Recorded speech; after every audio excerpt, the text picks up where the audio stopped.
वेदांत दर्शन के चौथे अध्याय के चौथे पाद के 14 सूत्र पूरे किए हैं। प्रसंग मुक्ति में सूक्ष्म शरीर रहता है अथवा नहीं रहता है, तो उसका समाधान किया था। और मुक्ति का अनुभव किस प्रकार करते हैं तो उसके 2 उदाहरण दिए, जैसे स्वप्न में जिस प्रकार अनुभव करते हैं और जागृत अवस्था में जिस प्रकार अनुभव करते हैं, दोनों बातों को लेकर के समझाया गया है। 15वां सूत्र है, उसे देखिए। तत्र मुक्तौ स मुक्तात्मा स्व उपयोज्यानि साधनानि प्रकटयति इति उच्यते। मुक्ति में मुक्तात्मा जो है, जो अपने प्रयोग करने योग्य साधनों को वो स्वयं प्रकट करता है, इस बात को लेकर के सूत्र कहता है। प्रदीपवद आवेशः तथा ही दर्शयति।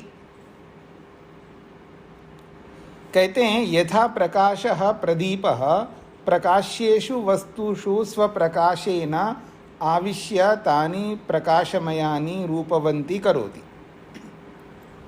उदाहरण से समझाया जा रहा है मुक्तात्मा मुक्ति में कैसे अपने साधनों को प्रकट करता है, कैसे वहाँ पर मुक्ति का उपभोग करता है।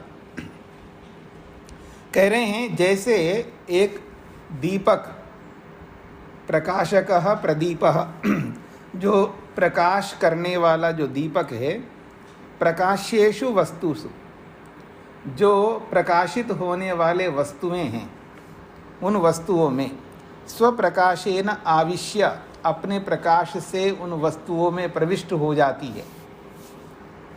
रश्मियाँ जो है या प्रकाश, प्रकाशित होने वाले वस्तुओं में प्रकाश प्रविष्ट हो जाता है और प्रविष्ट होकर के तानि प्रकाशमयानि रूपवंती करोति, उन समस्त पदार्थों को रूपवान कर देते हैं।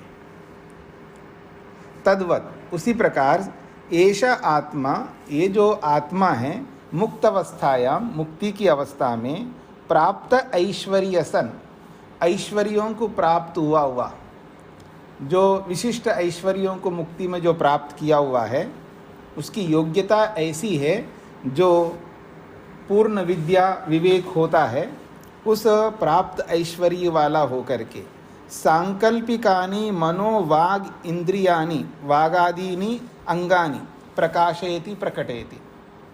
तो मुक्ति के ऐश्वर्य को प्राप्त हुआ संकल्प वाले, यानी सांकल्पिक, जैसे संकल्प करता है उस संकल्प के मुताबिक, उसके अनुसार मन है, वाणी है, ऐसे अलग अलग अंगों को वो प्रकट करता है। अर्थात उन अंगों का, उन अवयवों का, ऐसे स्थूल शरीर के अंग अवयव नहीं होते हैं, ये केवल कथन मात्र है।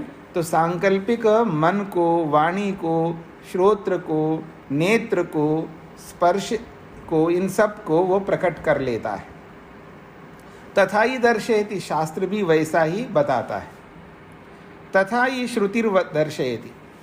तस्य आत्मनो, तस्य आत्मतो मनः, आत्मतो वाग, आत्मता कर्माणि, आत्मता एव इदं सर्वम इति।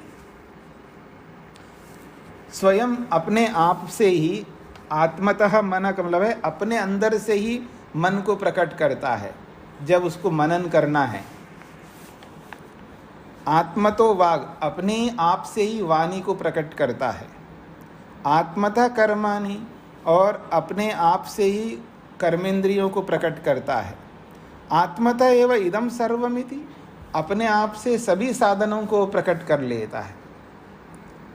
गमन करने के लिए पाद इंद्रिय का प्रयोग कर लेता है, हाथ अस्तेंद्रिय का प्रयोग कर लेता है, वागेंद्रिय का प्रयोग कर ही ले रहा है।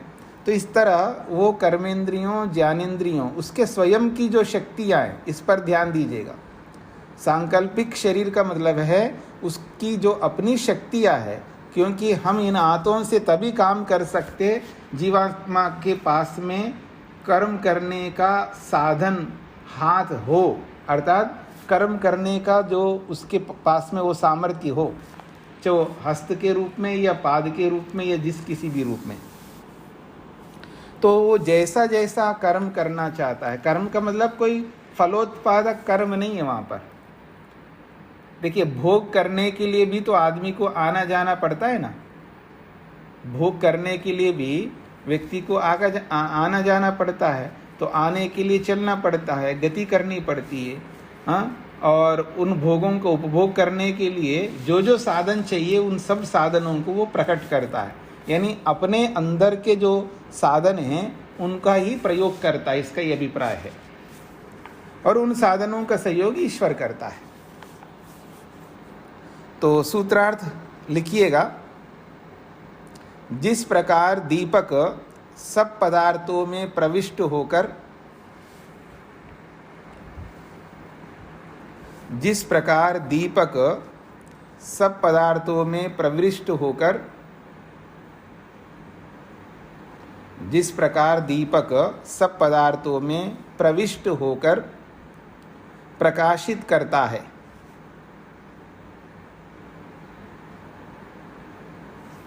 जिस प्रकार दीपक सब पदार्थों में प्रविष्ट होकर प्रकाशित करता है, उसी प्रकार मोक्ष में मुक्तात्मा, उसी प्रकार मोक्ष में मुक्तात्मा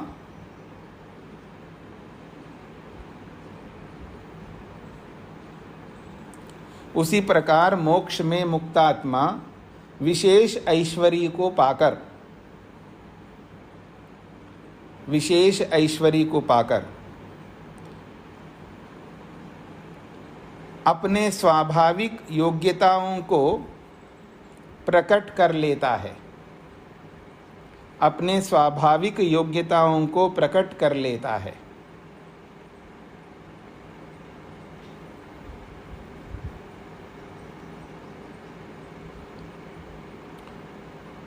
अपने स्वाभाविक योग्यताओं को प्रकट कर लेता है, ऐसा ही शास्त्र वर्णन करता है, ऐसा ही शास्त्र वर्णन करता है।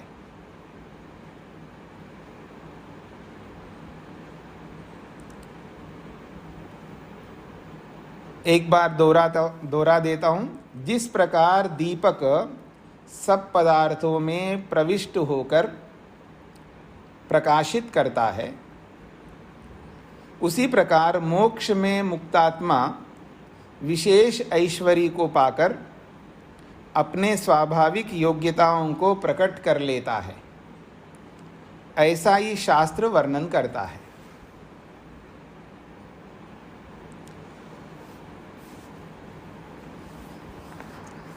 हाँ जी, आगे बढ़े। स्वामी जी जी, ये जो आपने अपने स्वाभाविक योग्यता, ये स्वामी जी जो 24 शक्तियां आत्मा की होती हैं वही स्वाभाविक योग्यता? हाँ जी, और क्या हो सकती है आप बताइए। कोई नई योग्यता हो तो आप बता सकते हो। जी हाँ, वही योग्यता है ना, उसी को स्वाभाविक योग्यता कहेंगे, उन्हीं 24 शक्तियों को कहेंगे। जीवात्मा के जो भी अपने सामर्थ्य है, जो हम जानते या नहीं जानते, हमारे जानने से ही उनकी सामर्थ्य होते, नहीं जानने से नहीं होते, ऐसा नहीं है ना। तो जीवात्मा के अपने जो भी गुण हैं वही उनके सामर्थ्य है, और जीवात्मा के जो भी गुण हैं उसी को सामर्थ्य कहो, उसी को गुण कहो, उसी को धर्म कहो, उसी को शक्तियाँ कहो, एक ही बात है। शब्दों में अंतर है पर अर्थ वही है। जी जी स्वामी जी। हाँ जी, नमस्ते। ये शंका है कि जो मुक्त आत्माएं हैं, तो सूक्ष्म शरीर के बारे में तो चल ही रहा है, सूक्ष्म शरीर मोक्ष में रहती है या नहीं रहती है, तो ये अभी क्लियर नहीं हुआ। तो क्या मुक्त आत्माएं तो और भी होगी, बहुत सारी आत्माएं होगी, तो क्या इनका आपस में कोई वार्तालाप या तालमेल कोई इनका होता है या नहीं होता, या उसकी आवश्यकता नहीं होती होगी? वो अलग विषय हो गए ना। आपको स्पष्ट क्या नहीं हुआ है, ये विषय स्पष्ट नहीं हुआ है। आगे के प्रश्नों में आपको आगे के अलग प्रश्न आपको प्रस्तुत करना है। आप अलग प्रश्न उपस्थित कर रहे हो ना जी। हाँ, उसके लिए अभी आगे चर्चा करेंगे अपन। अभी ये प्रसंग चल रहा है ना, इसी प्रसंग में आगे और चर्चा करेंगे। जी, अब एक प्रश्न उपस्थित किया जा रहा है। यदि प्रदीप इव प्रकाशमान स आत्मा निजम उपयोज्यम ऐश्वर्यम प्रकाशयति तर्हि। कौन है आप में से अपना माइक को म्यूट करके रखिए। यदि प्रदीप इव प्रकाशमानः स आत्मा निजम उपयोज्यम ऐश्वर्यम प्रकाशयति। यदि दीपक के समान जो आत्मा है, जैसे दीपक प्रकाशित होता है तो दीपक प्रदीप इव प्रकाशमान, दीपक के समान प्रकाशित होने वाला यह जो आत्मा है, निजम उपयोज्यम ऐश्वर्यम, अपना स्वाभाविक ऐश्वर्य को प्रकाशयति, प्रकट करता है। तर्हि, तब हमारा प्रश्न ये है, अयम पुरुषा प्रज्ञानेन आत्मना संपरिष्वक्तो न बाह्यम किंचन वेद न अंतरम। बृहदारण्यक उपनिषद में एक प्रसंग आता है, उसमें कहा है अयम पुरुषा, ये जो जीवात्मा है, प्रज्ञानेन आत्मना संपरिष्वक्ता, प्रज्ञान रूपी जो परमात्मा है उससे जब जुड़ जाता है, परमात्मा के साथ संयुक्त होता है, उस स्थिति में न बाह्यम किंचन वेद न अंतरम, न तो बाहर का कुछ जानता है न अंदर का कुछ जानता है। प्रमाण तो ये कह रहा है जब जीवात्मा परमात्मा से जुड़ जाता है वो कुछ भी जान नहीं सकता, न बाहर जान सकता न अंदर जान सकता। यत्र वा अस्य सर्वम आत्मा एव अभूत तत् केनकम पश्येत्। यत्र वा अस्य, जहाँ जब परमात्मा के साथ जुड़ जाता है जीवात्मा, परमात्मा में जब विलीन होता है तो सर्वम आत्मा एव अभूत, सब कुछ आत्मा स्वरूप रहता है वहाँ पर। तत् केनकम पश्येत्, और किससे किसको देखे वो, केनकम विजानियात, किससे किसको जाने, क्योंकि वहाँ अपृथकत्व रहता है, एक ही भूत होता है। जीवात्मा परमात्मा, जब जीवात्मा परमात्मा में विलीन होता है तो वह एक ही भूत, एक जैसा होता है। तो फिर कौन किसको देखेगा, कौन किसको जानेगा, ये तो हो ही नहीं सकता। शास्त्र तो ऐसा कह रहा है। तस्य इत्थम अज्ञानवत्वम कथम उच्यते। फिर इस शास्त्र में उस जीवात्मा को इस रूप में अज्ञान के रूप में प्रस्तुत किया जा रहा है। उसको कुछ पता ही नहीं लगता, न बाहर का न अंदर का, तो उसको तो अज्ञानी ठहराया जा रहा है इस प्रसंग में, इस प्रमाण में। प्रश्नकर्ता का ये प्रश्न है। मुक्ति में जीवात्मा अपनी स्वाभाविक शक्तियों को प्रकट करके मस्त होकर के आनंदित होता है, सब अनुभूतियां करता है, ये बात कही गई है। प्रश्नकर्ता प्रश्न उपस्थित करता है, जब जीवात्मा परमात्मा से जुड़ जाता है, न तो अंदर का जानता है न बाहर का जानता है, वहाँ तो परमात्मा में विलीन होकर के वो एक ही भूत हो जाता है, उसको कुछ नहीं पता लगता है, वो अज्ञानी के समान बना रहता है। न तो वो किसी को देख सकता है न कुछ जान सकता है। जब उसको अज्ञान के रूप में प्रमाण प्रस्तुत कर रहा है और आप बोलते हो अपनी शक्तियों को प्रकट करके सब कुछ आनंद लेता है, ये विरोधी बातें क्यों? ये प्रश्नकर्ता का प्रश्न है। प्रश्न समझ में आ गए जी सबको? आगे बढ़ते हैं। समाधान किया जा रहा है। अत्र समाधीयते, इसका समाधान किया जाता है। स्वाप्यय संपत्त्यो अन्यतरापेक्षम आविष्कृतम ही। स्वाप्यय संपत्त्यो अन्यतरापेक्षम आविष्कृतम ही। तदित्तम अज्ञानवत्वम आत्मनो यदुक्तम। जो इस प्रकार जो उसको अज्ञान के रूप में आपने जो बात कही है, तत्खलु स्वाप्ययस्य, स्वाप्यय को खोला है, सुषुप्ते संपत्तेश्च, और सुषुप्ति की अवस्था की बात कही वहाँ पर। स्वाप्यय का मतलब है सुषुप्ति। यहाँ पर आपने जो बृहदारण्यक उपनिषद का प्रमाण दे करके बोला कि ना बाहर का जान सकता ना अंदर का जान सकता, उसको कुछ बोध नहीं होता है, वो तो सुषुप्ति अवस्था की बात है। अब कहीं का रोड़ा आप जोड़ दो तो ऐसे कैसे काम चलेगा जी? किसी अलग प्रसंग से उठा करके किसी वचन को आप दे दो यहाँ पर, तो उसका अर्थ कैसे इसके साथ जुड़ पाएगा? किसी को किसी के साथ नहीं जोड़ सकते हो ना आप। जोड़ने का कुछ आगे पीछे का कुछ प्रसंग होना चाहिए ना। हमारे व्याकरण में महर्षि पतंजलि ने इसी बात को समझाने के लिए उन्होंने उदाहरण दिए। मतलब प्रसंग के अनुसार जब व्यक्ति नहीं बोलता है ना, तो वो कुछ का कुछ बोलते रहता है, वो वाक्य एक दूसरे के साथ जुड़ नहीं पाते हैं। उन्होंने कहा 10 अपूपानी, दाढ़ी मानी, कन्या इयम। उसने कहा 10 पूड़ियाँ हैं, हाँ 10 जो है अनार हैं, और ये जो कन्या हैं। अब इसका क्या संबंध है जी? मतलब 10 पूड़ियों का, 10 दाढ़िमों का, दाढ़िम कहते हैं अनार को, तो 10 पूड़ियाँ, पूड़ियाँ का मतलब जो पूरी बनाते हैं आप लोग, तो पूरी जो बनाते हो 10 पूरियाँ हैं और 10 अनार हैं और ये कन्या हैं। ऐसे वो अलग अलग 3, 4, 5, 10 वाक्य बोलते गए, पर इन सब वाक्यों का आपस में कोई संबंध ही नहीं है ना।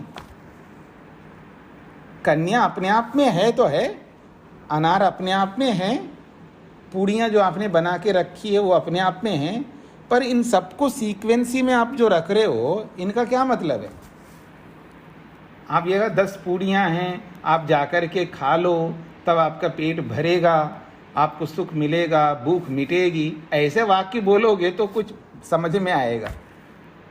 लेकिन आप किसी वाक्य को किसी वाक्य के साथ जोड़ दोगे तो कैसे काम चलेगा?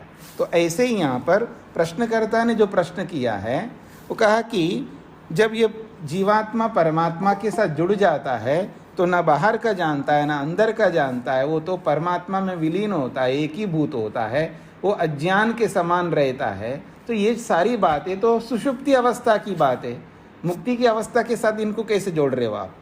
ये उत्तर दिया जा रहा है। तो कहते हैं तदित्थम अज्ञानवत्वम आत्मनो यदुक्तम खलु, निश्चित रूप से जो अज्ञान के समान आत्मा के विषय में जो आपने जो कही है, स्व अप्ययस्य अर्थात सुषुप्ते संपत्ति, वो सुषुप्ति संपत्ति का है, अर्थात सुषुप्ति अवस्था का है। सुषुप्ते संपत्तेश्च अन्यतराम काचिद एकाम अपेक्षा एव अस्ति। तो कहते हैं अन्यतराम काचिद एकाम अपेक्षा, दोनों में से किसी एक को, जागृत अवस्था अथवा सुषुप्ति अवस्था, दोनों में से एक को लेकर के बात कही जा रही है। तो जागृत अवस्था में तो ऐसा नहीं होता है, वो अंदर भी समझ रहा होता है, बाहर भी समझ रहा होता है, लेकिन जागृत अवस्था नहीं है, तो इसका मतलब सुषुप्ति अवस्था है, दोनों में से एक लेना होगा। तो जब सुषुप्ति अवस्था है उसको ध्यान में रख करके बात कही जा रही है। एतद तत्र आविष्कृतम स्पष्टम प्रकटितम विद्यते ही, और ये बात उस प्रसंग में स्पष्ट बताया गया है कि यह सुषुप्ति अवस्था के अंतर्गत होता है। तद ये था, जैसे कि अयम पुरुषा प्रज्ञानेनात्मना न बाह्यम किंचन वेद न अंतरम। ये जो जीवात्मा है, ये जीवात्मा प्रज्ञानेनात्मना, जब ज्ञान स्वरूप परमात्मा के साथ जुड़ जाता है सुषुप्ति अवस्था में, उस सुषुप्ति अवस्था में ना बाहर क्या हो रहा है उसको पता ही नहीं है। एक बंदा जो है, एक व्यक्ति सो रहा होता है, घर के अंदर क्या बोला जा रहा है, क्या बातचीत हो रही है, उसको कुछ पता ही नहीं है। और कोई ऐसे घोड़े बेच करके सोने वाला होता है ना, उसके बगल से बैंड बाजा भी जाए ना तो भी समझ में नहीं आ रहा है उसको, ना बाहर का कुछ पता है और शरीर के अंदर क्या हो रहा है उसको वो भी नहीं पता है। तो कहा न बाह्यम किंचन वेद न अंतरम, ऐसा व्यक्ति सुषुप्ति अवस्था में न बाहर का जानता है न अंदर का जानता है। अत्र प्रक्रियते स्वप्याय सुषुप्ति, ये बात स्वप्य अर्थात सुषुप्ति का प्रकरण है। यत्र सुप्तो न कंचन कामम कामयते न कंचन स्वप्नम पश्यति, जहाँ सो कर के व्यक्ति न किसी कामना को जानता है न किसी स्वप्न को देखता है। यत्र चा केन कम विजानियात, ऐसी स्थिति में जब वो स्वप्न को नहीं देख रहा है और ना कुछ वहाँ कोई कामना कर सकता है सुषुप्ति अवस्था में, तब केन कम विजानियात, किसके लिए, किसके द्वारा किसको जानेगा वो, और किससे किसको देखेगा और किससे किसको सुनेगा? ऐसे तो होगा ही नहीं वहाँ पर सुषुप्ति अवस्था में। ये वो प्रसंग है। इति उक्तम तत्र संपत्ति, इस प्रकार की संपत्ति को लेकर के, इस प्रकार की परिस्थिति को लेकर के ये सुषुप्ति अवस्था में कही गई है। प्रकृतः विद्यते, और उसी प्रकरण में ये विद्यमान है। विज्ञान घने एव एतेभ्यो भूतेभ्य समुत्थाय तानि एव अनुविनश्यति न प्रेत्य संज्ञा अस्ति। कहते हैं विज्ञान घने एव, जब विज्ञान घन यानी परमात्मा के अंदर एतेभ्य भूतेभ्य समुत्थाय, जब विज्ञान घन परमात्मा को जब प्राप्त होता है तो इन समस्त भूतों से ऊपर उठ करके तानि एव अनुविनश्यति, उन्हीं के अंदर विनाश को प्राप्त होता है, अर्थात उसी से उत्पन्न होता है और उसी में प्रलय को प्राप्त होता है। न प्रेत्य संज्ञा अस्ति, मरने के बाद फिर कोई संज्ञा नहीं रहती है, ये राम है, ये श्याम है, ये यशोदा है, ये बलवती है, कोई नाम ही नहीं रहेगा, नाम और रूप सब समाप्त हो जाते। न प्रेत्या संज्ञा अस्ति, मरने के बाद फिर उस व्यक्ति के लिए कोई नाम रहता ही नहीं है, कुछ नहीं रहता, मतलब या मरने के बाद उस व्यक्ति को कोई अनुभूति नहीं होती है। प्रेत्य संज्ञा नास्ति का मतलब है मरने के बाद उसको किसी प्रकार की संज्ञान, किसी प्रकार की अनुभूति नहीं होती है। ऐश्वर्य योगस्तु मुक्त उक्ता, और ऐश्वर्यों का योग तो मुक्ति में कही गई है। ऐश्वर्यों का योग जो है मुक्ति में कहा गया है। तस्मात् न दोषः, इसलिए इसमें कोई दोष नहीं आएगा। जहाँ ऐश्वर्यों का योग हो रहा है वो मुक्ति में हो रहा है, और सुषुप्ति में कौन सा ऐश्वर्य होगा, वहाँ तो कोई अनुभूति नहीं होगी। वहाँ पर निद्रा की अवस्था में अलग स्थिति होती है, जागृत अवस्था में अलग स्थिति होती है, और मुक्ति की अवस्था में अलग स्थिति होती है। सब अलग अलग अवस्था हैं, और उस मुक्ति की अवस्था को तुरीय अवस्था कहते हैं, चतुर्थ अवस्था। जागृत अवस्था, स्वप्न अवस्था, सुषुप्ति अवस्था और तुरीय अवस्था। तुरीय अवस्था का मतलब है चतुर्थ यानी चौथी अवस्था, वो मुक्ति में होती है अथवा समाधि में होती है।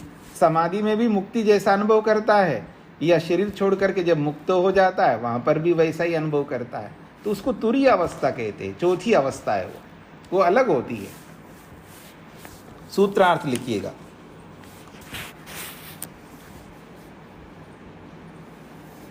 जिस अवस्था में आत्मा को अंदर बाहर के न जानने आदि का वर्णन किया है, जिस अवस्था में आत्मा को अंदर बाहर के न जानने, जिस अवस्था में आत्मा के अंदर बाहर के न जानने आदि का वर्णन किया है,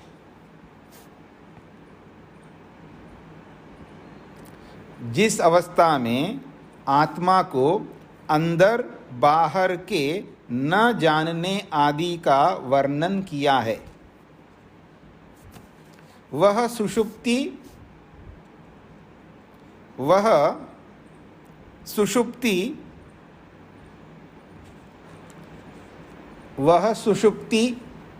है, ऐसा कह सकते, वह सुषुप्ति है। जिस अवस्था में आत्मा को अंदर बाहर के न जानने आदि का वर्णन किया है वह सुषुप्ति है, अर्थात निद्रावस्था है। और ब्रह्म संपत्ति, और जहाँ ब्रह्म संपत्ति का योग, जहाँ ब्रह्म संपत्ति अर्थात योग समाधि का विषय है, जहाँ ब्रह्म संपत्ति अर्थात योग समाधि का विषय है, जहाँ ब्रह्म संपत्ति योग समाधि का विषय है,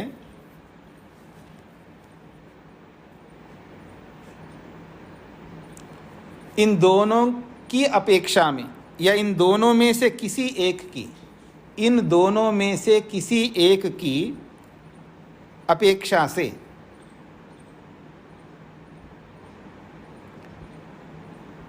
इन दोनों में से किसी एक की अपेक्षा से है, इन दोनों में से किसी एक की अपेक्षा से है।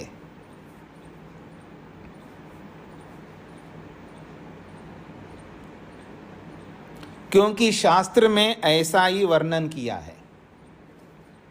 क्योंकि शास्त्र में ऐसा ही वर्णन किया है।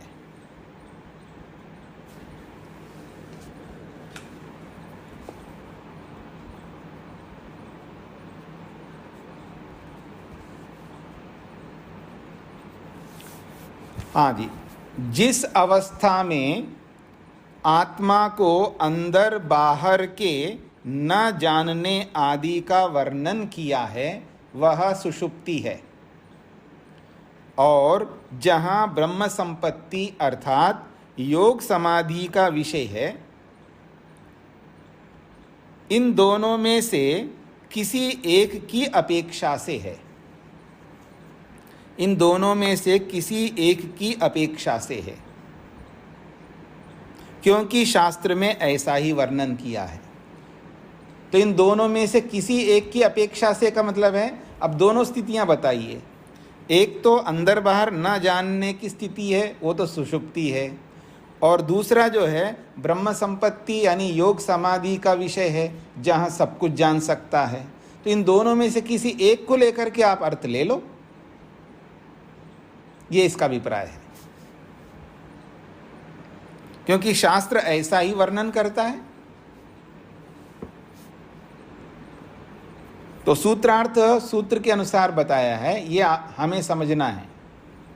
मतलब दोनों बातें कही है, और इन दोनों में से किसी एक की अपेक्षा से ये बात कही जाती है कि वहाँ ऐश्वर्यों को पाकर मुक्तात्मा मुक्ति में समस्त भोगों का उपभोग करता है, ईश्वरीय आनंद को, ईश्वरीय गुणों का उपभोग करता है। तो जब ऐसा है तो वो योग समाधि से युक्त आत्मा ऐसा करता है, ऐसा समझना है, ना कि सुषुप्ति अवस्था में रहने वाला आत्मा ऐसी अनुभूतियां करता है। तो दोनों में से एक को अपेक्षित करके हमें अर्थ लेना चाहिए, इसका अभिप्राय है। आगे बढ़ते हैं जी। अब एक बहुत बड़ी बात कही जा रही है, मुक्तात्मा जब मुक्ति में जाता है तो कुछ लोग कहते हैं मुक्ति में लौट के आकर के संसार का भला करने के लिए लोग आते हैं, ऋषि लोग। मतलब जैसे वो परंपरा चली आ रही ना गीता की, कि यदा यदा हि धर्मस्य ग्लानिर्भवति भारत अभ्युत्थानम अधर्मस्य। तो आदमी को ऐसा लगता है कि जब जब अनर्थ होने लगता है तो ऋषि लोग जो है आते हैं धरती पर, मुक्ति से लौट के आते हैं और आकर के कुछ ना कुछ लोगों का कल्याण करते हैं। ऐसा नहीं होता है। बीच में लौट के आने का क्या मतलब होता है? बड़े मुश्किल से तो मुक्ति को प्राप्त करता है व्यक्ति। इस दुख सागर से पार होने के लिए इतना मेहनत करके जब जाता है, तो अगर बीच में लौट के आने का मतलब समझते हैं आप लोग? शरीर धारण करना ही दुख का कारण है। अभी रुक जाओ 2-4 दिन, आपको पता लग जाएगा। जब न्याय दर्शन सुनोगे, न्याय दर्शन प्रारंभ होता है इसी से। न्याय दर्शन जो है प्रारंभ होता है इसी से है कि दुख का कारण क्या है, आत्मा को जो दुख मिलता है उसका कारण क्या है। तो वो बताता है न्याय दर्शन, जन्म लेना ही दुख का कारण है। अगर दुख नहीं चाहते हो तो जन्म लेना बंद कर दो, ये न्याय दर्शन कहता है। तो वो दुख के सागर में क्यों डूबे फिर वापस मुक्ति में जाने वाला? तो इसलिए वो बीच में लौट के नहीं आ सकता। और संसार में कोई बिगाड़ हो रहा है उसको सुधार करता हो, अथवा संसार में हाँ जी ये मेरे सब बिरादरी के लोग हैं, इनको हेल्प करना चाहिए, ऐसा हेल्प करे। हाँ जी ये मेरा पोता है, बहुत परेशानी में आ रहा है, जाकर के इसको थोड़ा सा हेल्प करूँगा, पोते को, पोती को और बेटे को, बहू को। हाँ अकेली परेशान हो रही है मेरी बहू। हाँ ऐसा नहीं होता है। वहाँ पर कोई ये अटैचमेंट नहीं होता है। ये सब अटैचमेंट तो अविद्या के कारण से है। आप ये बात समझ लीजिएगा, जब शरीर में रहते ही हम लोगों को ये पाठ सिखाया जा रहा है वसुधैव कुटुंबकम। शरीर में रहते हुए हमको ये सिखाया जा रहा है एकत्वम अनुपश्यता, समस्त आत्माओं को एक रूप में देखना है, सबको एक जैसा देखना है, सब आत्माओं के साथ एक जैसा बर्ताव करना है, किसी के साथ अन्याय नहीं कर सकते हैं, किसी को अधिक नहीं दे सकते, किसी को कम नहीं दे सकते, सबको बराबर देंगे। आत्माएं सब सेम है, एक जैसे हैं, तो सुख तो सबको मिलना चाहिए ना। ये अलग बात है, सुख तो सबको मिलेगा। अब सामर्थ्य के अनुसार कोई ज़्यादा सुख लेता है, कोई कम सुख लेता है, तो उसके सामर्थ्य के ऊपर निर्भर करेगा। इस बात पर ध्यान दीजिएगा। सुख तो सबको देना है, खाना तो वही देंगे ना सब जो खा रहे हैं। ऐसा थोड़ा है कि ये जो पहले के ज़माने में होता था जी, हाँ जी वो गुड़ की मिठाई बना दो जी, वो काम करने वालों को दे देंगे, चीनी वाली मिठाई हम खाएंगे। अब उल्टा हो गया, जो जो आपने गलत किया है ना, वो सारा भगवान जो है ना आपको कसर निकाल रहा है। जो गेहूँ खाते रहे आप, चावल खाते रहे, ये खाते रहे, वो खाते रहे, और काम करने वालों को बाजरा और ज्वार की रोटी खिलाया आपने, अब खुद बाजरा ज्वार की रोटी खा रहे हो और उनको वो चीज़ खिला रहे हो। मतलब सारा उल्टा कर दिया। हाँ, टिट फॉर टैट कर दिया है लोगों ने हमको। ठीक है जी। और मिठाई हम नहीं खा सकते, वो खा सकते हैं। हाँ, हम लोग मीठे पर हाथ लगा करके हटा लेते हैं, और वो लोग जो है उनको तो मिलता ही नहीं है, जो मिलता है तो खा जाएंगे वो लोग। तो उल्टा हो गया जी आज, याद रखना। तो कहने का अभिप्राय ये है कि हम बीच में आकर के कुछ नहीं कर सकते हैं। उसी बात के लिए ये जो अभी अजीत जी ने पूछा, उसी का समाधान अब आ रहा है 17वें सूत्र में। तच्च मुक्तानाम ऐश्वर्यम, जो मुक्तात्मा अपने ऐश्वर्यों का जो प्रयोग करते हैं, उसका लाभ संसारिक लोगों को नहीं दे सकते। हाँ जी, मैं मुक्ति में बहुत आनंद ले रहा हूँ, थोड़ा सा जो है ना अपने सगे संबंधियों को दे देता हूँ जा कर के, नहीं दे सकते आप। हाँ, ना जाकर के उनके दुखों को आप दूर कर सकते। इसलिए कहा है जगत व्यापार वर्जम प्रकरणात् असन्निहितत्वाच्च। बहुत बड़ी बात कही है। और ऐसा ही अब प्रशंसा भी करते हैं कई बार ब्रह्म मुनि जी कि आदि शंकराचार्य ने भी बहुत अच्छा अर्थ किया इस सूत्र का, वो प्रशंसा भी कर रहे हैं। तो कहते जगत व्यापार वर्जम, जगत में कोई व्यापार नहीं कर सकते आप। मुक्तात्मा जगत में व्यापार वर्जम का मतलब है कोई संसार में आकर के इंटरफियर नहीं कर सकते, दखलंदाजी नहीं कर सकते। जो चल रहा है, जैसी स्थिति चल रही है वैसा ही रहेगा। जैसे आप गलत काम करने के लिए जाओ तो भगवान आकर के आपका हाथ पकड़ नहीं सकता है ना, वो एक व्यवस्था दी है, आपको बता दिया अच्छा करने पर ये मिलेगा, बुरा करने पर ये मिलेगा, बताना मेरा कर्तव्य है।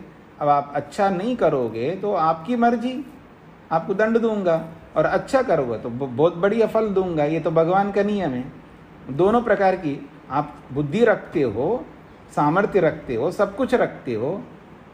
कुत्ता, गधा, घोड़ा, बिल्ली, सुअर इस तरह के हो तो उसको हम बांध के रखते हैं। हाँ, कुत्ते को जब खाना खिलाएंगे तभी खाएगा वो बेचारा, बिल्ली को जब दूध पिलाते हैं तभी पिएगी वो, पशुओं को जब हम करेंगे तभी वो करेंगे। वो तो परतंत्र है बेचारे, वो हमारे अधीन है। पर हम लोग ऐसे किसी के अधीन नहीं है ना, हम लोग तो स्वतंत्र हैं, हमारे पास बुद्धि है, और उन पशुओं के पास ऐसी बुद्धि है ही नहीं। तो इसलिए हमको ये बताया जाता है उचित क्या है, अनुचित क्या है, धर्म अधर्म, न्याय अन्याय, व्यवस्था अव्यवस्था, हाँ, प्रकृति के नियम और प्रकृति के विरुद्ध, ये सब बातें हमको बताई जाती है। अब आपको देखना है, हमें देखना है कि हम उनका दुरुपयोग करेंगे या सदुपयोग करेंगे। तो इसलिए कह रहे हैं जगत व्यापार वर्जम प्रकरणात् असन्निहितत्वाच्च। और जगत में मतलब मुक्तात्माओं के पास इतना ऐश्वर्य होता है, वो सोचे कि हम संसार को ही बना दें, धरती को बिगाड़ दें, या और कुछ नई चीज बना दें, कुछ नहीं कर सकते हो, कितना ही ऐश्वर्य रखते हो। क्यों? प्रकरणात् असन्निहितत्वाच्च, क्योंकि उनके विषय में प्रकरण ही नहीं है। यानी मुक्तात्मा कुछ करे ऐसा कोई प्रकरण नहीं है शास्त्र में। प्रकरण का मतलब है प्रसंग ही नहीं है, मतलब प्रसंग से काम होता है ना। ये प्रसंग ईश्वर के साथ जुड़ता है। संसार में कुछ बनाना है, कुछ बिगाड़ना है, जो भी संसार को बनाने के विषय में, बिगाड़ने के विषय में, उसको बनाए रखने का विषय जो है, प्रसंग जो है, प्रकरण परमात्मा का है।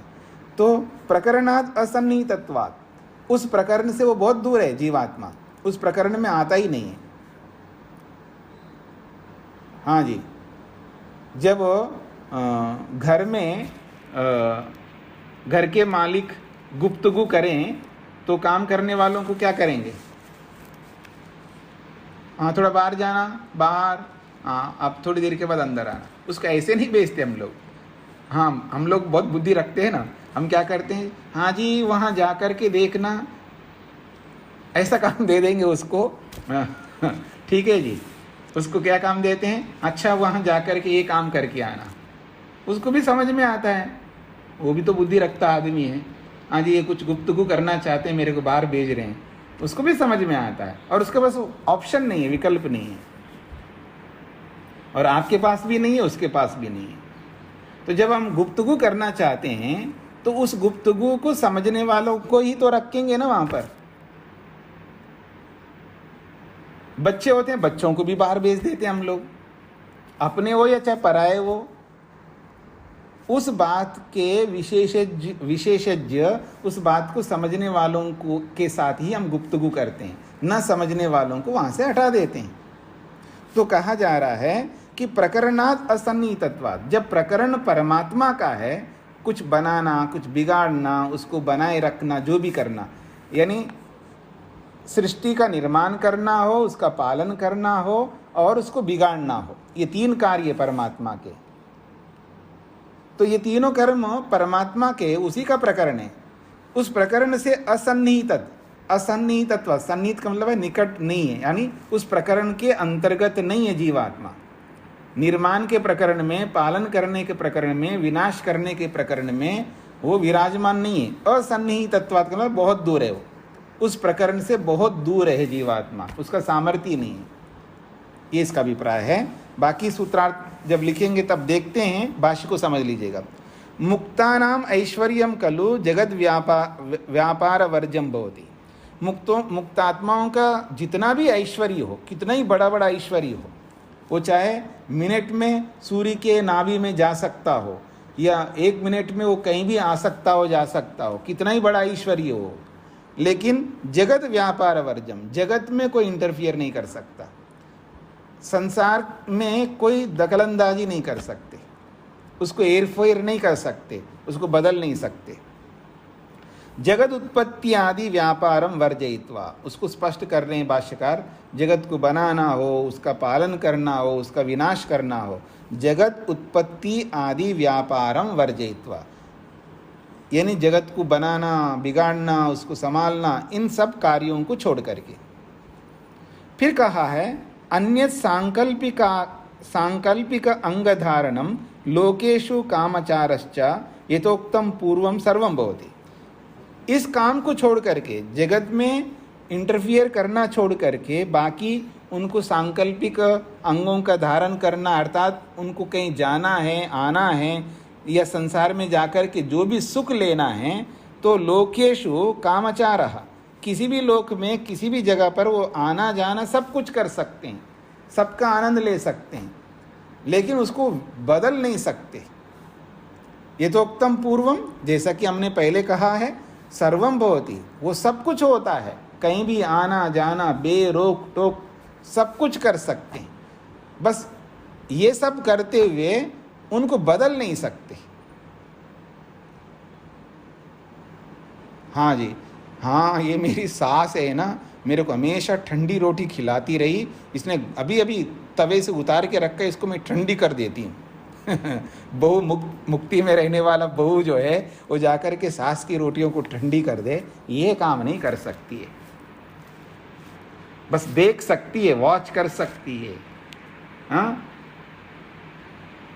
कुछ भी मतलब संसार में क्या हो रहा है सब हम देख सकते दृष्टा के रूप में, लेकिन उसमें इंटरफियर नहीं कर सकते, उसमें बदलाव कुछ नहीं कर सकते हम लोग,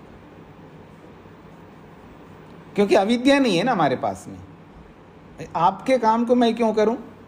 आपका काम आप करो ना, आपका पुरुषार्थ आपका है, मेरा पुरुषार्थ मेरा है। तो वहाँ पर विद्या होती है ना, तो विद्यावान व्यक्ति बहुत सुखी रहता है, याद रखना। जब अविद्या होती है ना, बहुत दुखी रहता आदमी, बिना मतलब वो दुखी होता रहता है अविद्या के कारण से। देखो जी संसार में ऐसा क्यों हो रहा है, हम लोग कई बार लोगों को समझाते हैं, अच्छा ऐसा हो रहा है ना, जाके सुधार करो जी, मैं कैसे कर सकता हूँ। जब आप कर नहीं सकते हो तो शांति से रहो ना। भाई आप नहीं आपको अच्छा मेरे करने से होगा, सारे काम मैं ही करूँ, मतलब संसार में गलत हो रहा है तो मैं ही सुधार करूँ, संसार में ऐसा हो रहा है तो मैं ही करूँ। मैं का मतलब वो जिसको भी बोलेगा। तो आदमी बहुत परेशान हो रहा होता है संसार की दशा को देख करके। और जिस विषय में हम कुछ नहीं कर सकते उसके बारे में कुछ नहीं सोचना चाहिए, याद रखना। अगर जो कर सकते हो, जितना कर सकते हो उतना करो, उसके आगे नहीं सोचो। आप किसी को इन्फॉर्म कर सकते तो करो ना, आप किसी को हेल्प कर सकते तो करो। आप क्रियात्मक रूप से क्या कर सकते हो, आपका अपना सामर्थ्य, उसके हिसाब से आप जो कर सकते हो करो। वो कर ना करके केवल हाँ जी देखो जी गलत हो रहा है जी, क्या करें जी, क्या करें जी, बस केवल इतना बोलने मात्र से, ऐसा कर कर के दुखी होने मात्र से कुछ बदलने वाला नहीं है। ये तो ऐसा ही है ना, जैसे टेंशन लेने वाला टेंशन लेता है ना, क्या करे बेटा अभी तक आए नहीं, क्या करे अभी बेटा क्यों नहीं आया बेटा। अब ऐसा बोल बोल करके आप दुखी हो रहे हो, तो इससे क्या लाभ मिल रहा है, हानि हो रही है। और ऐसा कब तक बोलते रहोगे, बोलते रहो, अपनी हानि कर बैठोगे। जैसे टेंशन में आदमी हानि उठाता है, ऐसे ही संसार की दशा को देख करके बहुत हानि उठाता है। इसका ये मतलब भी नहीं है हमें आंख मूंद करके रहना चाहिए, इसका ये अभिप्राय नहीं है मेरा, गलत अर्थ मत निकालना। मेरा ये अर्थ है आप जो जो कर सकते हो अपने बल पर उतना तो वो करते जाओ, और जो आप नहीं कर सकते हो उसके बारे में सोचना नहीं। जो जो संसार के लिए, दुनिया के लिए, अपने राष्ट्र के लिए, अपने देश के लिए आप जो कर सकते हो, जो आपके पास सामर्थ्य हैं, उस सामर्थ्य के अनुरूप जो जो आप कर सकते हो करते जाइएगा। और जो आपके सामर्थ्य के बाहर की बात है उसके बारे में सोचना नहीं, तो आप सुखी रहोगे, नहीं तो दुखी हो जाओगे। तो ऐसे ही मुक्तात्मा सब जगह आना जाना सब कुछ करता है, लेकिन बीच में जाकर के उसको बदल नहीं सकता है। न तो जगत रचना धारण संहारस्तै कर्तुम शक्यन्ते। वो जो मुक्त आत्मा है, जगत की रचना, उसका धारण करना, उसका संहार करना, ये सब वो कुछ नहीं कर सकते। कुतः प्रकरणात् असन्निहितत्वाच्च। जगत रचना प्रकरणे स ही ईश्वरा प्रकृता। जगत बनाने का जो प्रकरण है उसमें तो ईश्वर का विषय है, तो ईश्वर वहाँ प्रकृत है, अर्थात ईश्वर वहाँ पर उस प्रकरण में विराजमान है। वो काम ईश्वर के लिए सौंपा गया है, अथवा वो काम ईश्वर करता है। ये तो वा इमानि भूतानि जायन्ते येन जातानि जीवन्ति यत् प्रयन्ति अभिसंविशन्ति तद विजिज्ञासस्व तद ब्रह्मा। बहुत अच्छा वचन है, तैत्तिरीय उपनिषद का है। वो कहता है ये तो वा इमानि भूतानि जायन्ते, वा का मतलब है निश्चित रूप से, ये वही को वा बन गया संधि के कारण से, तो वही निश्चित रूप से, यतः जिससे, इमानि भूतानि जायन्ते, जिससे ये सारे के सारे भूत उत्पन्न होते हैं। भूत दो प्रकार के होते हैं, जड़ और चेतन। यतः वै इमानि भूतानि जायन्ते, जिससे ये समस्त भूत, यानी भूत मतलब पदार्थ, चाहे वो जड़ के रूप में हो या चेतन के रूप में हो, ये समस्त जड़ और चेतन रूपी भूत जिससे जायन्ते उत्पन्न होते हैं। ये न जातानि जीवन्ते, और जिससे उत्पन्न होकर के, ये न जिससे जातानि उत्पन्न होकर के जीवन्ते जीवित रहते हैं। यत् प्रयन्ति अभिसंविशन्ति, यत् प्रयन्ति, और जब अपने स्वरूप को पूरा कर लेते हैं, अर्थात अपनी एज को, अपनी उम्र को पूरा कर लेते हैं। यत् प्रयन्ति, जब समाप्त हो जाते हैं। अभिसंविशन्ति, और उसी में प्राप्त विलीन होते हैं, जिससे उत्पन्न होते हैं, जिसमें जीवित रहते हैं, और उसी में जाकर के विलीन होते हैं। तद विजिज्ञासस्व, उसको तुम जानो। जिससे उत्पन्न हो रहे हैं, जिससे उत्पन्न हो रहे हैं उसको जानो, और जिसके कारण से जीवित रह रहे हैं उसको जानो, और जिसमें जाकर के विलीन होते हैं उसको जानो। तो उत्पन्न करने वाला कौन है और जिसके कारण से जीवित रह रहे हैं वो कौन है, और जिसमें जाकर के विलीन हो रहे हैं वो कौन है? तो कहते हैं तद विजिज्ञासस्व, उसी का खोज करो, उसको जानने का प्रयत्न करो। हम बताते कौन है? तद ब्रह्म, वो परमात्मा है, वो ब्रह्म है, जिससे समस्त जड़ चेतन उत्पन्न होते हैं संसार में, और उत्पन्न होकर के जीवित रहते हैं उसी के कारण से, और अंत में जाकर के उसी में विलीन होते हैं, उसी का नाम ब्रह्म है। अथ च असन्निहितत्वाद जगत रचनादि प्रकरणे मुक्तानाम, तो प्रकरण तो यहाँ परमात्मा की कही गई है, परमात्मा ही उत्पन्न करता है, परमात्मा ही उनका पालन करता है और परमात्मा में विलीन होते हैं। तो उस प्रकरण में मुक्तात्माओं का कोई प्रसंग ही नहीं है। मतलब मुक्तात्मा कुछ करता है उसके लिए तो शास्त्र बताएगा ना, तो शास्त्र तो बता नहीं रहा ऐसा।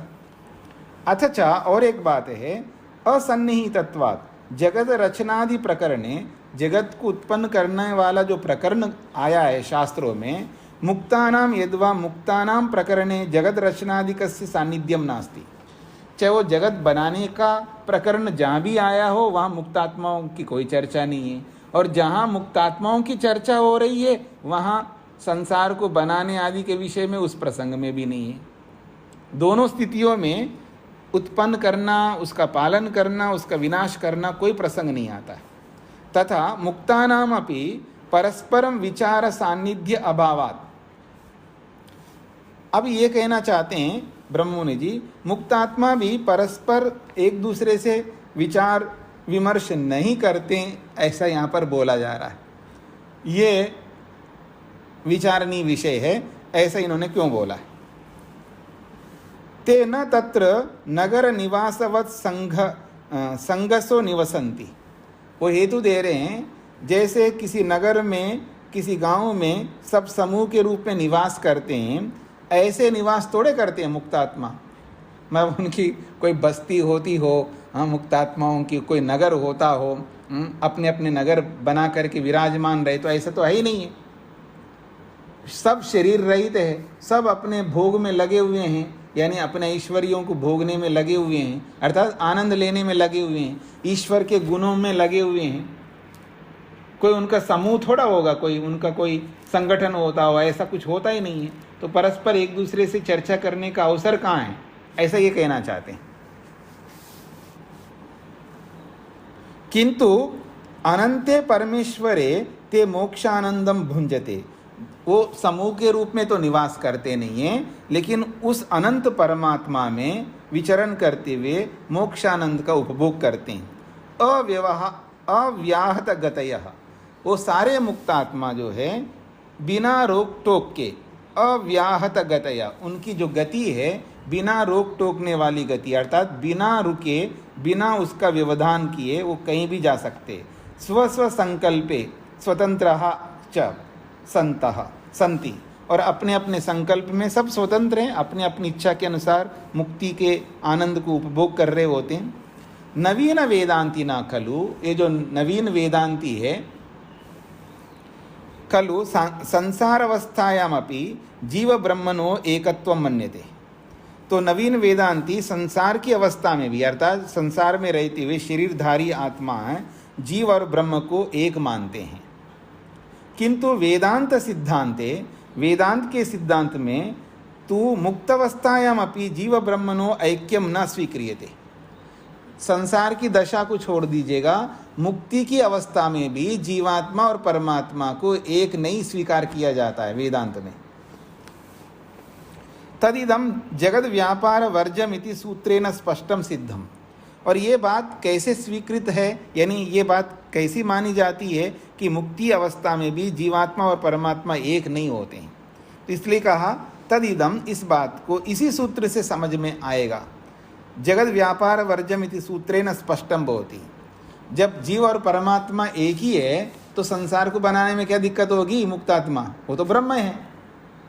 मेरी बात को समझने का प्रयत्न करिएगा। जब जीवात्मा परमात्मा एक ही तो है, और मुक्ति में अब ब्रह्म हो बन जाता है वो मुक्त आत्मा, तो जब ब्रह्म बन जाए तो संसार को बना सकता है, क्योंकि वो ब्रह्म बन गया है। फिर भी उसके लिए निषेध किया जा रहा है, नहीं, वो जगत में व्यापार नहीं कर सकता है, यानी जगत में बनाने का, बिगाड़ने का, पालन करने कोई नहीं काम कर सकता। यानी भगवान के कामों को न तो शरीरधारी कर सकता है, न भगवान के कामों को मुक्त आत्मा कर सकता है। इसलिए मैं एक कॉन्सेप्ट, एक सिद्धांत हमेशा रखता हूँ लोगों के सामने, जिन कार्यों को भगवान करता है उन कार्यों को मनुष्य नहीं करते हैं, और जिन कार्यों को मनुष्य करते हैं उन कार्यों को भगवान नहीं करता है। ये सिद्धांत याद रखिएगा आप लोग। जिन कार्यों को भगवान करता है उन कार्यों को मनुष्य नहीं करते हैं, ना कर सकते हैं, और जिन कार्यों को मनुष्य करते हैं उन कार्यों को भगवान नहीं करता है। उसने अपना विभाग दे दिया है। हाँ जी, इधर देखिए मेरी ओर, दो बेटे होते हैं ना किसी पिता के, वो एक ही घर में रखना है, उनको बाहर नहीं रख सकता, तो एक रेखा खींच देता है। हाँ, बीच में एक रेखा खींच देता है, इधर तुम रहो उधर तुम रहो, तो दोनों को वो बंटवारा कर देता है पिता। तो ऐसे ही परमात्मा ने एक निर्धारण कर लिया, देखो ये काम तुमको करने हैं, वो मैं नहीं करूँगा, आपको ही करने हैं, और ये काम मैं करूँगा, तुम कर नहीं सकते हो। तो जो मनुष्य नहीं कर सकते उन कार्यों को परमात्मा करता है, और जो जो कार्य मनुष्य कर सकते हैं उन कार्यों को परमात्मा कभी नहीं करता। ये याद रखिएगा, इस सिद्धांत को समझ करके रखिएगा। इसलिए हम भगवान से उन सब कार्यों को करवाने के चक्कर में पड़े रहते हैं जो मनुष्य लोग किया करते हैं। मेरी बात को समझने का प्रयत्न करना। और तो और अच्छे लड़के को ढूंढवाते भगवान से, भगवान तुम जो है मेरे को अच्छा लड़का दे देना, अच्छी लड़की को दे देना, नौकरी लगवा देना, और कोर्ट में केस डाला हूँ मेरे को जिता देना, पता नहीं क्या क्या करवाना चाहते हैं हम भगवान से। मतलब ये कामों को करने के लिए भगवान है। कम से कम सोच तो लो कि आप किससे क्या करवाना चाह रहे हो। ये तो ऐसी बात हो गई, मैं जाकर के प्रधानमंत्री से बोलूं जी मेरे आश्रम में पेंट जो है उतर गया, कई साल हो गए हैं, आप मेरे आश्रम में पेंट करवा दो। अरे भले आदमी, बड़े आदमी से आप क्या करवा रहे हो? क्यों जी, ऐसे नहीं कर सकते हम लोग। तो यही बात है यहाँ पर। तो आइए कि मुक्तवस्थायामपि जीव ब्रह्मणो ऐक्यम न स्वीक्रियते तदिदं जगद व्यापार वर्जमिति सूत्रेण स्पष्टं सिद्धम्। अत्र शंकराचार्येनापि तथैव भाष्यं कृतम् एव। अब शंकराचार्य की प्रशंसा कर रहे हैं जी ब्रह्म मुनि जी। कहते हैं अत्र, इस सूत्र के विषय में शंकराचार्येनापि, आदि शंकर ने भी तथैव भाष्यं कृतम्, वैसा ही भाष्य किया जैसा करना चाहिए, जैसा भाष्य मैंने किया है। न च अत्र सो अपि अन्यथा कर्तुम पारितवान। इस विषय में शंकराचार्य भी इससे अलग हट कर के कोई अलग भाष्य नहीं कर सके। मतलब जगत व्यापार वर्जम का जगत व्यापार वर्जम अर्थ ही किया उन्होंने, अर्थात मुक्त आत्मा जगत में कोई इंटरफियर नहीं कर सकते। जब वो ब्रह्म बन जाए जीवात्मा, तो ब्रह्म बन जाए तो कुछ भी कर सकता है ना, वो तो ब्रह्म है। लेकिन उन्होंने ये स्वीकार नहीं किया, मुक्ति हो चाहे बद्ध अवस्था हो, कि भगवान के काम नहीं कर सकते, ऐसा आदि शंकर ने भी लिख दिया। इससे ये पता लगता है कि जीव और ब्रह्म एक नहीं है, अलग अलग है। तो कहते हैं न च अपि सो अपि अन्यथा कर्तुम पारितवान। आदि शंकर भी इसका उल्टा अर्थ नहीं कर सके था, अच्छा अर्थ किया है। वो क्या अर्थ कर रहे उसको उद्धृत भी किया है। जगत उत्पत्ति आदि व्यापारम वर्जयित्वा, जगत की उत्पत्ति करना और उसका पालन करना, उसका विनाश करना, ये सब कामों को छोड़ करके अन्यद अनिमादि ऐश्वर्यम मुक्तानम बहुत मर्रति, इन कामों को छोड़ करके बाकी जो अनिमा गरिमा आदि जो 8 सिद्धियां हैं, बहुत बड़ी बड़ी सिद्धियां हैं, वो तो मुक्तात्माओं के हो सकते हैं।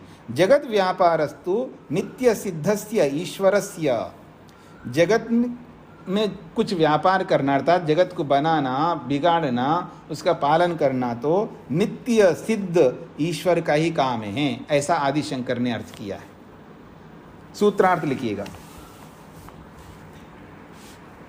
जगत के कर्मों को छोड़कर, जगत के कर्मों को छोड़कर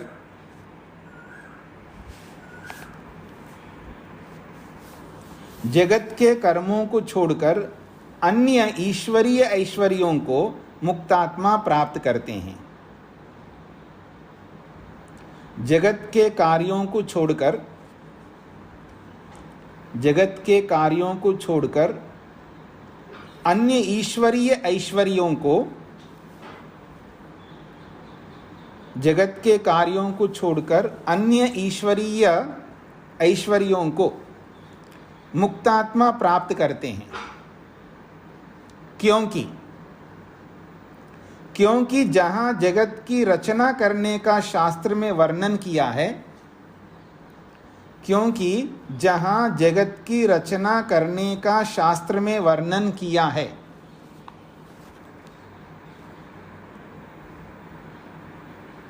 क्योंकि जहां जगत की रचना करने का शास्त्र में वर्णन किया है,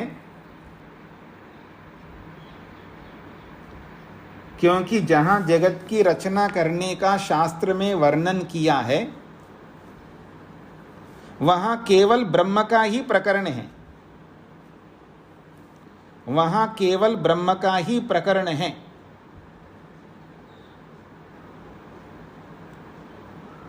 मुक्तात्माओं का प्रकरण नहीं है। मुक्तात्माओं का प्रकरण नहीं है।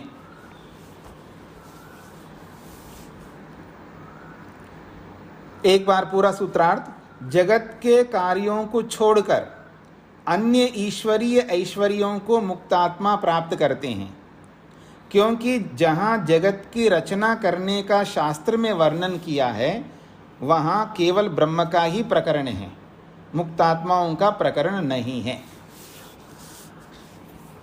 ओम शांति शांति शांति ही।